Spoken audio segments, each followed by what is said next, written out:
Boom, and just like that, it is week 12 of the fantasy season, so you know exactly what we're going to do. We're going to go through every single matchup, break down every single wide receiver, and go over who you should be starting and who you should be sitting here in week 12 of the fantasy season. All right, very quickly here, 4 teams on bye week in week 12, the Denver Broncos, the LA Chargers, the Miami Dolphins, and the Washington Commanders. So make sure you guys are checking your lineups and making adjustments accordingly. All right, let's kick it off with Thursday Night Football. We have the Bills traveling to face the Texans. Let's start with the Bills side of things. Khalil Shakir, what in the world was week 11?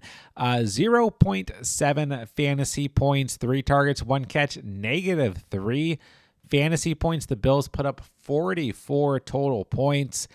And this was all we got out of the wide receiver position. Keon Coleman was benched this past week due to missing a meeting on a Friday. Josh Palmer had just 3.7 fantasy points. Terrell Shavers showed up in large fashion. I forgot to put him on the screen for you guys. He had 5 targets, 4 catches, 90 receiving yards, and a touchdown, 19 fantasy points. Potentially a player to kind of keep on our radar. But at the end of the day, I still don't really trust any Bills wide receiver, surprisingly not named Khalil Shakir. He is still giving you 11 or more fantasy points in every game this year except for 3. So I think he still has flex appeal moving into the week. But bear in mind, the Texans have given up the second fewest fantasy points to opposing wide receivers on the season as a whole. So this is not a great matchup, but these short week games, Thursday Night Football, can always be a bit surprising. I won't be surprised if this game's a bit competitive, believe it or not, because this Bills run defense is very soft, and at least Davis Mills has been serviceable as the starting quarterback for the Texans if he does start over CJ Stroud. So I think the Texans will be able to do something in this matchup and continue to keep the Bills fighting throughout at least a majority of this game. So I think Khalil Shakir is still like a flex option this week, but you probably aren't feeling ultra confident based on the matchup and based on this past week. But like I said, he is still giving you a very consistent floor throughout the course of the season. And let's keep a close eye on how Terrell Shavers is used in this game. But bear in mind, he only had 5 targets this past week, and this was his only game on the season over 3 total catches. We'll see how that one shakes out. Then moving along to the Texans side of things, really encourage you guys to keep Nico Collins in your starting lineups over the past 2 weeks, even with a switch up at the quarterback position. And quite frankly, I think it's been better for Nico Collins, who's had 10 or more targets in the last 2 games with at least 7 catches, a receiving touchdown over that stretch, and at least 22.6 or more fantasy points in each of the last 2 games. But the Bills secondary has been playing well throughout the course of the year. This is a top 10 unit in terms of fantasy points allowed to the wide receiver position. So we kind of got 2 tough matchups across the board, but Nico Collins is still seeing very good volume at the end of the day. I'm going to keep him as a start moving into the week. And then I mean, we've been going over this for weeks now. Any other wide receiver on this Texans team, I don't really think is worth rostering at this point in the season. Like, I think they're just roster cloggers who you guys are never going to be able to start on a week in, week out basis. Really, the next best passing option or receiving option, I should say here, is Dalton Schultz at the tight end position. Just really tough to trust Jaden Higgins or Christian Kirk or Jalen Noel. Xavier Hutchinson, the volume is really split in not a favorable fashion amongst these guys. Jaden Higgins is probably the closest thing that we could call to a player that you can trust, and I don't trust him. The ceiling is very low. So for me, it's Nico Collins, and that's it. I know last week was awful, but Khalil Shakir, I think, is still a flex option here in week 12. All right, moving to the early window on Sunday, we're going to start with the Colts coming out of their bye week on the road to face the Kansas City Chiefs. Now, this is a tough matchup. The Colts are traveling to Arrowhead, playing in Kansas City. The Chiefs have given up the 8th fewest fantasy points to opposing wide receivers on the season, but it's just really tough to count out these Colts wide receivers and this Colts offense. This could be a lower scoring game for the Colts at the end of the day for sure, but I think you got to keep Michael Pittman in the start category. Still been a top 12 wide receiver in both half and full PPR on the season. So, we look at it just single digit fantasy performances 3 times on the year. 20.5 or more fantasy points in 3 out of the last 4 games. So I'm keeping Pittman in the start category. The Colts, I think, are going to need to throw the football in this matchup. And I think both Josh Downs and Alec Pierce are kind of low-end starts, definitely flex options for you guys. I know a lot of people are gravitating towards Alec Pierce as of late, but we just look at the last 3 matchups. I mean, Pierce has 1 single-digit fantasy performance. Josh Downs has 1 single-digit fantasy performance. They both have 2 double-digit fantasy performances. So, yeah, the volume in the last 2 games was a bit better for Alec Pierce for sure, but Downs still gets involvement in this offense and is kind of forgotten about, but he's still a large part of what makes the Colts offense so good. So I think they're both just good low-end starts, kind of flex options for you guys moving into the week. Then we look to the Chiefs, and I'm really only comfortable starting Rashee Rice. He had his first kind of down performance since he's returned from suspension, but it was against the Broncos, who have given up the fewest fantasy points to opposing wide receivers. And outside of that, he's had 18.6 or more fantasy points in every start. But this Colt defense has slowly been improving against the wide receiver position. Now they add Sauce Gardner into the mix. They've had an extra week to prepare, to rest, to practice, all that stuff to get ready for a big matchup. They have given up over 1,500 receiving yards and 10 receiving touchdowns to wide receivers on the season. But like I said, they have slowly been improving, and they haven't really, had a real game with Sauce Gardner, even with the team for a full week when we last saw the Colts play. So, we could definitely see an improved secondary for the Chiefs, but I'm going to keep Rashee Rice in the start category. In terms of any other Chiefs wide receiver here, I just don't trust them. Like we saw Tyquan Thornton show up with a big catch this past week, but outside of that, Hollywood Brown, Xavier Worthy, Juju Smith-Schuster, these guys essentially did nothing. So I'm just putting them in the sit category. I know we've kind of had, quite a few weeks where I'm like Hollywood Brown, Xavier Worthy, they still get the, enough involvement where you can at least call them like a risky flex. I think they're way too risky. I mean, I'll go ahead and say they could always show up, of course, but I don't trust them in my starting lineup. And I think Xavier Worthy is starting to really look like a player who's not going to have much fantasy value as long as Rashee Rice is on the field. So I'm leaving every other Chiefs wide receiver in the sit category here in Week 12. I know it's not the greatest matchup, but I'm still going to head straight to Underdog to take the over on Michael Pittman's total receiving yards, currently sitting at 52.5 receiving yards. He has hit this line in 3 of the last 4 games, and I still expect this to be a good competitive matchup with enough offense that the Colts are going to have to rely on Pittman. So don't forget, all new users who sign up on Underdog are getting a free NFL Pick Em to use towards Week 12 NFL action. Take that free Pick Em, take Pittman to hit his receiving yardage total. Both of those lines hit, you're going to automatically double your cash entry. And on top of that, once you play through $5 on Underdog, as long as you sign up using promo code THECATCH, Underdog's going to give you $50 in bonus cash to use towards Week 12 NFL action. So make sure you guys sign up on Underdog using promo code THECATCH. That link is down below if you want to take advantage of all of their Week 12 exclusive NFL offers. Next up, we have the Seahawks traveling to face the Titans and what is probably going to be a one-sided affair. Let's start with really the only fantasy relevant player in this matchup. That's Jackson Smith-Njigba, the wide receiver 1 in all formats in fantasy scoring right now. Another monster week in Week 11 against the Rams. 20.6 fantasy points, 12 targets, 9 catches, 105 receiving yards. Sam Darnold threw 4 interceptions and 0 touchdowns. Jackson Smith-Njigba still had at least 20 fantasy points. He's had at least 20 fantasy points in every game this year except for 1 since Week 3 of the season. In every game this year except for 3 on the entirety of the season. He has been an absolute monster. You are starting him no matter what, and this is a pretty good spot against a lowly Titans pass defense. So feel good about JSN. Anybody else here? Rashid Shaheed, going to be a sit for me.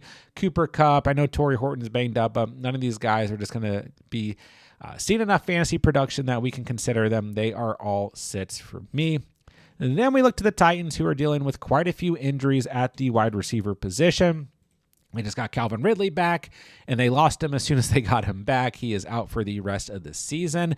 Chimere Dike has been banged up. Alec Manor's been banged up. Van Jefferson, 7 targets, 3 catches, a touchdown, 11.2 fantasy points this past week. But I'm not trusting any Titans offensive player this week. This Seahawks defense is for real. They're going to give the Titans a run for their money. Cam Ward still has not been productive enough. The offense has not been productive enough. And, somebody could show up here, but I'm not going to try and guess. In my lineup or your guys' lineups, I'm sitting all Titans wide receivers here in week 12 of the season. Along, we have the Vikings traveling to face the Packers in a divisional matchup. Let's start with the Vikings side of things. Definitely has been frustrating as of late. The Vikings, Justin Jefferson and company, are going to be facing a top 12 unit in terms of fantasy points allowed in the Green Bay Packers this week. J.J. McCarthy just cannot figure out how to throw an accurate football on a regular basis. 42 passing attempts in week 10, just 20 completions. 32 passing attempts in week 11, just 16 completions, 4 interceptions over that stretch. Since he has returned in week 9 as he started for the Vikings, he has had a total of 5 interceptions. And I know Carson Wentz was pretty frustrating, especially if you're a Vikings fan, but we have to face the fact that Carson Wentz was better for fantasy when it comes to Justin Jefferson and Jordan Addison at the end of the day. Now, with that being said, I don't think all hope is lost. JJ still had 11.1 fantasy points this past week. Addison still had 10 fantasy points. Like, they're not absolutely killing you, but at the same time, we go back to week 10, JJ still at just 7.7 and Addison had just 6.5. So I'm going to call them a low-end start here in week 11 of the season. And by low end, I mean like the lowest end, like 10, 11 fantasy points, I think is definitely doable again. And bear in mind, Addison had the touchdown catch. You take that away, he gives you single digits again. And he really has not been as good whatsoever with McCarthy on the field. Him and Carson Wentz tend to have a much better chemistry. So, as did JJ and Carson Wentz for that matter. But yeah, I'm going to leave them both as just low-end starts. I wouldn't completely panic if I were you guys. Jalen Naylor just had 1 target, 1 catch, 2.6 fantasy points this past week. So we can kind of forget about him for now. But yeah, this Packers defense has been good against wide receivers, better against the run, but still good against wide receivers. So just low-end starts, and let's hope that McCarthy can get it together this week. Then we move to the Packers, Romeo Doubs, Christian Watson, both in the flex category. Doubs just 9.3 fantasy points this past week, 8 targets, 4 catches, 53 receiving yards. Watson only 5 targets, but 4 catches, 46 receiving yards, 2 touchdowns, 20.6 fantasy points. So I do like Watson. I think a lot of people are going to be picking him up, hoping to start him this week if they don't already have him rostered. But bear in mind, this is a tough matchup as the Vikings have given up the 4th fewest fantasy points to opposing wide receivers on the season. And if there's anything that can keep this Vikings team in the mix here, it's probably that Vikings secondary. So ultimately, I'm going to leave Doubs and Watson as flex options, but I do think that they're both solid flex options moving into week 12. Next up, we have the Jets traveling to face the Ravens. All right, Garrett Wilson still on IR. So in week 11, we saw a little bit of John Mechie. We also saw a little bit of A.D. Mitchell, recently acquired from the Colts. Mitchell had 6 targets, did show some nice separation, but just 1 catch for 10 receiving yards. John Mechie, on the other hand, 3 targets, 3 catches, 45 receiving yards, and a touchdown. Maybe something brewing there. He had 13.5 fantasy points. Outside of that, there's really nothing to talk about. Maybe things are more promising with Tyrod Taylor starting at the quarterback position here in week 12 of the season. This Ravens defense has slowly but surely been improving. They've been getting healthier, but yet they're still a bottom 10 team against opposing wide receivers in terms of fantasy points allowed. So it's not particularly a bad spot for the Jets wide receivers, but do I trust either of them? No. Let's just see how it shakes out with Tyrod Taylor at quarterback, and maybe we can talk about a Jets wide receiver on a waiver video at a different period of time. But for now, they are sits and don't need to be rostered. Zay Flowers remains the king of the low-end start category, 11.3 fantasy points this past week. 5 targets, 3 catches, 78 receiving yards. He's kind of like a Khalil Shakir. He's going to get you that floor every single week for the most part, and he just kind of roll with whatever you get.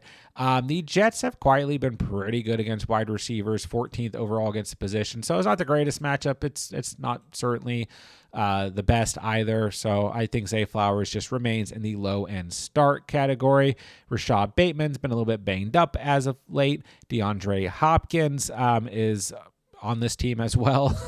I don't think either player really needs to be considered in any format as we approach week 12 of the season. Next up, we have the Giants traveling to face the Lions. Let's start with the Giants side of things. So we got Jameis Winston as the starting quarterback in week 11. Not sure if he's going to be the starter in week 12 or if it's going to be Jackson Dart. And most people were anticipating that Jameis Winston would, kind of give a bump to players like Rondo Robinson, Theo Johnson at tight end, Darius Slayton missed this past week. In general, we're just hoping that this offense, in terms of the passing offense for the Giants, would get a bump. And that didn't really happen. It was kind of a windy day. And, for what it's worth, the running attack for the Giants looked good, but passing attack did not look so good. So Robinson, 7.6 fantasy points. Slayton missed this past week. Isaiah Hodgins had a nice game, 6 targets, 5 catches, 10.7 fantasy points for him. So what do I make out of this? Well, don't know if Dart or Jameis Winston's going to start this week at the time I'm recording this. Maybe by the time this video comes out, we'll know. But I'm just going to call Robinson a flex. It's certainly not the worst matchup here against the Lions, who are bottom 12 team in terms of fantasy points allowed to the wide receiver position. But I just don't feel great about this offense right now. I'm just going to leave them as flex options. For what it's worth, the Lions are much better against the run than they are against the pass. So maybe that factors in here, but yeah, Robinson just a flex, and that's all I really got. When we go to the Lions side of things, Amon-Ra St. Brown had his second single-digit fantasy performance of the season against the Eagles this past week. Quinyon Mitchell played as well against Amon-Ra St. Brown as maybe anybody will play this entire season.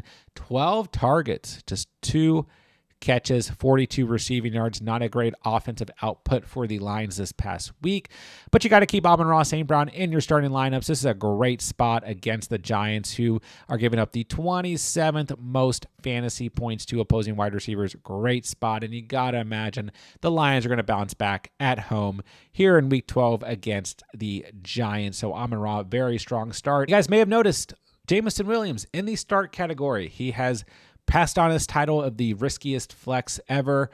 I actually didn't name anybody else in the video but that's what we've been calling Jameson Williams for majority of the season. But he now has 16.6 or more fantasy points in 3 straight games, a touchdown in 3 straight games. Maybe Dan Campbell calling the plays is all we needed for JMO, but at the end of the day, once again, it's a smash matchup. He lines up very well against this Giants defense. You got to feel pretty good if you own JMO right now. We're finally getting what we actually wanted when we drafted him. Only 2 double-digit fantasy performances in the first 7 weeks of the season, 6.6 or less in every other matchup, and like I said, 16.6 or more in the last 3 games. So I feel good about JMO going into this matchup. Also feel good about Amon-Ra St. Brown. I really think the Lions are going to have a big offensive day, so I'm starting both of these wide receivers with confidence in week 12. Next up, we have the Patriots traveling to face the Bengals. Let's start with the Patriots. Stephon Diggs been very reliable over the past 5 games. He has had 3 touchdowns and double digits in each of those games. Now we look to this past week, 19.5 fantasy points on Thursday Night Football against the Jets. 11 targets, 9 catches, 105 receiving yards, 19.5 fantasy points.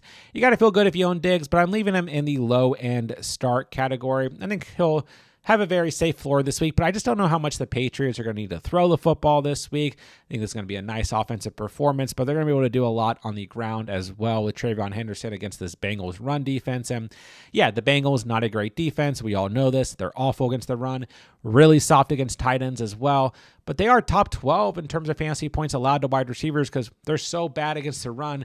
Teams don't really need to throw against them at the end of the day. So Diggs, very solid, but I think he might not have his highest ceiling here in week 12 of the season. Kayshon Boutte has missed the last 2 games. The early reports here are indicating that he's going to practice this week, so if he's good to go, he's a nice upside flex option as he has had a touchdown and double-digit fantasy points in each of the last 3 games he's fully played him. If he is not good to go, Mac Hollins, I think, is a solid flex option. He has had double digits in 3 of the last 4 games and double digits in each of the games that Kayshon Boutte has missed, so he at least gives you a floor.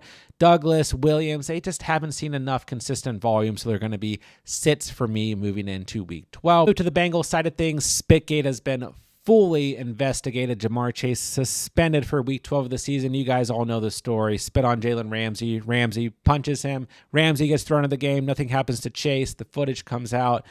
Yeah, the league does not tolerate spitting on other players, as you know, we saw in week 1 of the season between the Eagles and the Cowboys. So no Jamar Chase this week. That's going to leave T. Higgins. And, you know, this Patriots defense is nothing to sneeze at. But ultimately, they are tied for the 18th most fantasy points with the Rams in terms of their ranking against wide receivers. And we know that Christian Gonzalez is a very good number 1 corner. So what does that leave for T. Higgins? I think I got to leave him in the start category at the end of the day.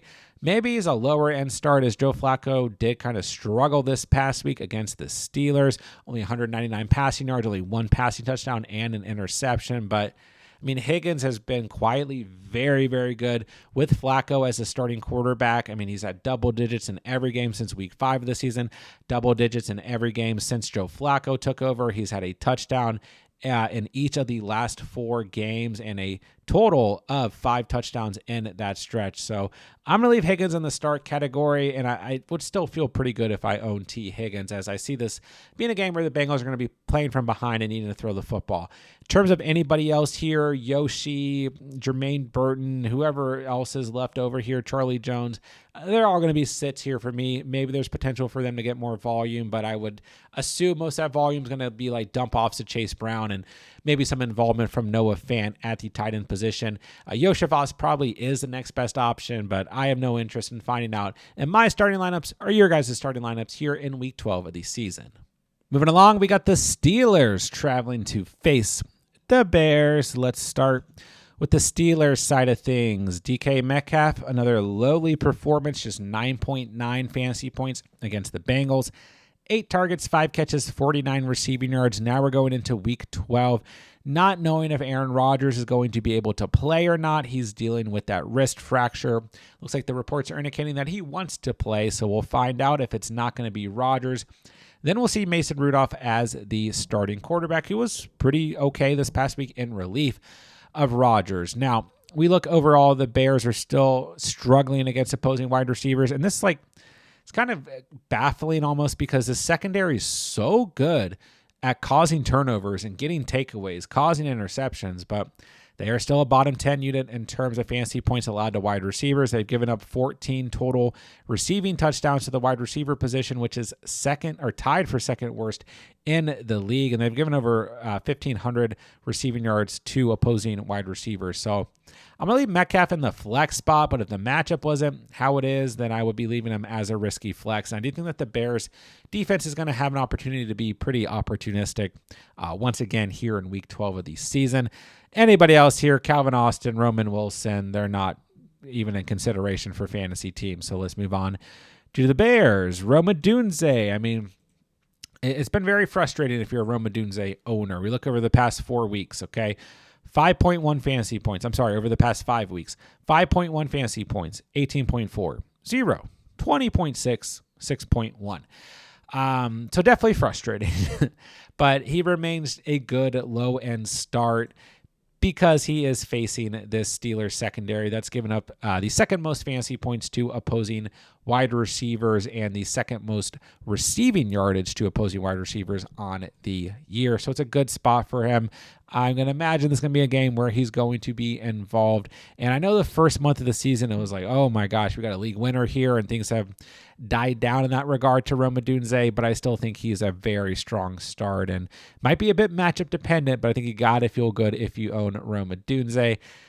Anybody else here? DJ Moore, Zacchaeus, Burden. I'm just not having any confidence whatsoever in starting any of these guys. So for me, it's Rome Odunze or no other Bears wide receiver here in week 12. All right, let's move into the afternoon games, and let's start with the Browns traveling to face the Raiders. I'm not expecting this one to necessarily be an offensive juggernaut. Dylan Gabriel in concussion protocol. Either he's going to start at quarterback or he's not, and that's probably going to leave Shedeur Sanders as the starting quarterback for the Browns. Either way, I don't feel great about this passing attack and these Browns wide receivers, even against a team like the Raiders. I mean, this is a soft defense against the wide receiver position, but ultimately, I just can't feel good about anybody. Cedric Tillman, he's come back from IR in week 10. He had 4 targets, 3 catches, 52 receiving yards this past week, 8.2 fantasy points. I mean, maybe there's something here for somebody, but especially if Gabriel misses this game, I don't feel good about any of the Browns wide receivers this week. Then we move to the Raiders. I am recording this before Monday Night Football for Week 10 has been played. I'm sorry. I always have to record these before Monday Night Football, so don't really know how to view this team. They get a really good matchup against the Cowboys. A bit of a stiffer matchup this week against the Browns, who have moved up to 8th against the wide receiver position on the season. So they've been pretty good.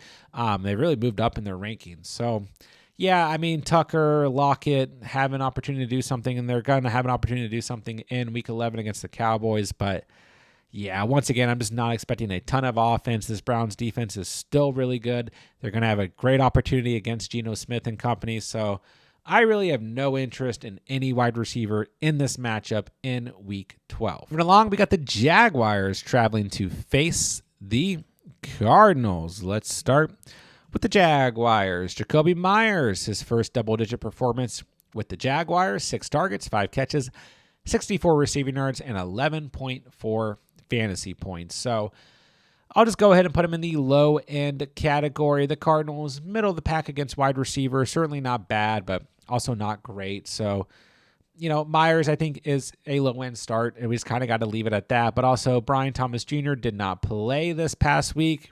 If he does play this week, maybe that impacts the volume to Jacoby Myers. It's really hard to say at the end of the day, but he's dealing with an ankle issue.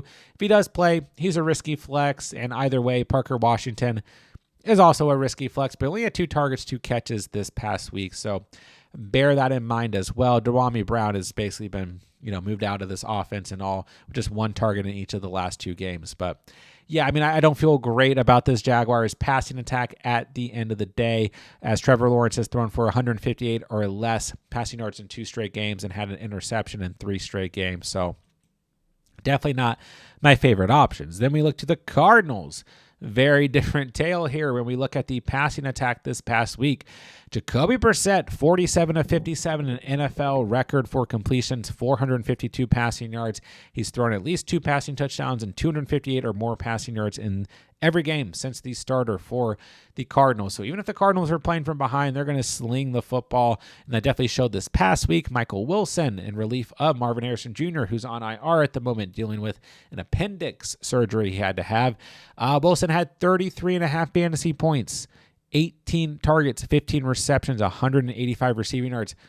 That was the most receiving yards by a wide receiver on the season, period, unless one of the Cowboys wide receivers does it, after this is filmed. So, yeah, Michael Wilson's in the start category. I mean, it's a good matchup. The Jaguars, bottom 12 against the wide receiver position. I'm just going to leave Michael Wilson as a start here in Week 12, and I think that Greg Dortch is worth a flex. He had 18.6 fantasy points this past week, 6 targets, 6 catches, 66 receiving yards, and a touchdown. And yeah, I would expect this to be another type of game where the Cardinals are kind of, playing from behind, needing to throw the football, and, it's a stiffer matchup this week against the Jaguars, but I think you still got to feel okay if you don't have better options when it comes to the Cardinals wide receivers here in Week 12. Next up, we have the Eagles traveling to face the Cowboys. The Eagles wide receivers, what are we going to do with these two? A.J. Brown led the team in receiving yards after a very,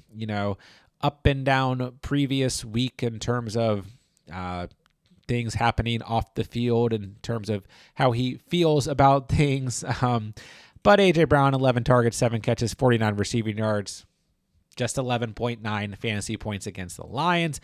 Devonta Smith, 1 catch off of 5 targets, 8 receiving yards, 1.8 fantasy points. So basically the opposite of what we had seen in the previous week, right? Listen, it's the Cowboys. These guys are low-end starts, and honestly, I was very close to just leaving them in the start category, as the Cowboys have given up the most fantasy points to opposing wide receivers on the season. I mean, this is going to be a good spot for both these guys. They should be in your starting lineup, regardless of what happened in week 1 against the Cowboys when both these players had 4.6 or less fantasy points. You still got to feel good here. The matchup is too good to ignore. There are at least wide receiver 2 or flex options for your guys' rosters here in week 12. And like I've said, I have to record this video before Monday Night Football has been played. So if there's any major injury to CeeDee Lamb or George Pickens, there'll be a pinned comment down below. But I think for the most part, we have to start both of these players moving in to week 12 of the season. I know it's a tough matchup against this Eagles secondary, and I just think that this Cowboys team is one of those teams that consistently throws the football. They kind of have to play from behind. They have a bad defense, and ultimately they are one of the pass-heaviest teams in the league. So you got to feel good about Lamb. You got to feel good about Pickens. As long as they are healthy, I'm starting both of them here in week 12. All right, to wrap up the afternoon games, we're going to have the Falcons traveling to face the Saints coming out of their bye week. Let's start with the Falcons. Drake London is probably going to miss this week. Initially, when I was preparing for this video, the report I read was that he was going to be out in week 12, but the latest report I'm reading is that he is labeled as week to week, and head coach Raheem Morris is saying that he could play this week, potentially, quote unquote. We just don't know. So I feel like he's not going to play. Maybe I'm wrong. Maybe I know nothing. I think that in terms of the state of the Falcons right now, maybe they're trying to confuse an upcoming divisional opponent, but we'll find out. If Drake London plays, I'm keeping him in my starting lineup. 18.9 or more fantasy points in every game since week 4, except for 1, and then he missed week 8 as well. So if London's in the lineup, regardless of the quarterback situation, I'm rolling with Drake London. And yeah, Captain Kirko Chainz will be the starting quarterback for the Falcons, as Michael Penix is headed to IR. I mean, it could be good. It could be bad. Who really knows? But Drake London, far too talented. If he's deemed good to go, we got to keep him in our starting lineups. Darnell Mooney, anybody else here, just sets. Even if London misses this week, I'm not rolling with Darnell Mooney here in week 12 of the season. The Saints are okay.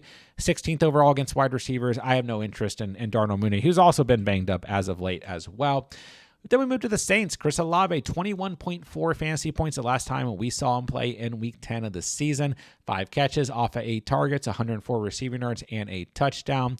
Gets us Falcons defense this week. They're also okay, just one spot behind the Saints in total rankings in terms of fantasy points allowed to wide receivers. But Olave's the only true pass catcher on this team, maybe outside of some sprinkles to Alvin Kamara and Jawan Johnson at the tight end position. There's really no other wide receiver, on this team. Devon Vele, Brandon Cooks, Mason Tipton, Trey Palmer. We're not trusting any of those guys. Olave sees a majority of the volume. He should be very solid here in week 12 of the season. And yeah, I'm not trusting any other Saints wide receiver moving into the weekend. All right, Sunday Night Football, we got the Buccaneers traveling to face the Rams. Should be a great matchup. Let's start with the Buccaneers. Emeka Egbuka, a little bit disappointing this past week. 9 fantasy points, had 9 targets, 5 catches, 40 receiving yards. We are getting some rumblings that we may see Chris Godwin return this week. Then Tez Johnson, also disappointing. 3 targets, 1 catch, 6 receiving yards, 1.6 fantasy points. But I think Emeka Egbuka's got to stay in starting lineups. This is going to be a good competitive matchup. There's going to be points scored.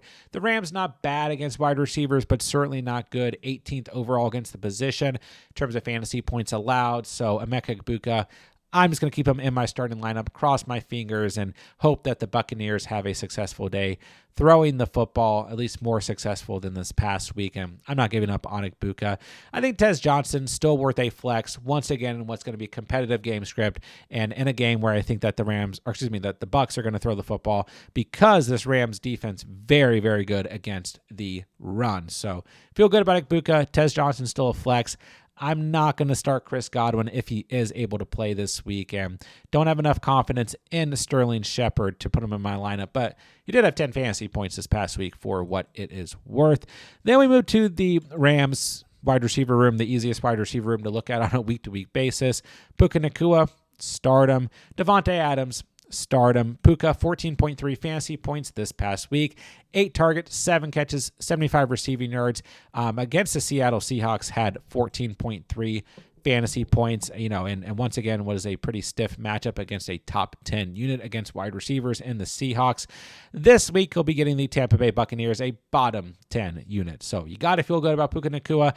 And yeah, I know people are upset about Devontae Adams, only 1 catch. Thankfully, it was a touchdown, so he didn't absolutely kill you, but he only had 7.1 fantasy points, did have 8 targets, but once again, competitive matchup. There's going to be offense in this game. Bottom 10 unit in the Bucs in terms of fantasy points allowed to wide receivers. So if you own Adams, I'm feeling good about him. He still remains a start here in week 12 of the season. Last but not least, we have Monday Night Football. The Panthers are traveling to face the 49ers. Let's start with none other than rookie T-Mac himself, who has quietly moved up to a top 10 fantasy wide receiver in both full and half PPR after a big performance in Week 11. 33 fantasy points, 130 receiving yards, 12 targets, 8 catches, 2 receiving touchdowns. Now, he's mainly been a floor play this year, but we have seen 16 or more fantasy points now in 4 games on the season.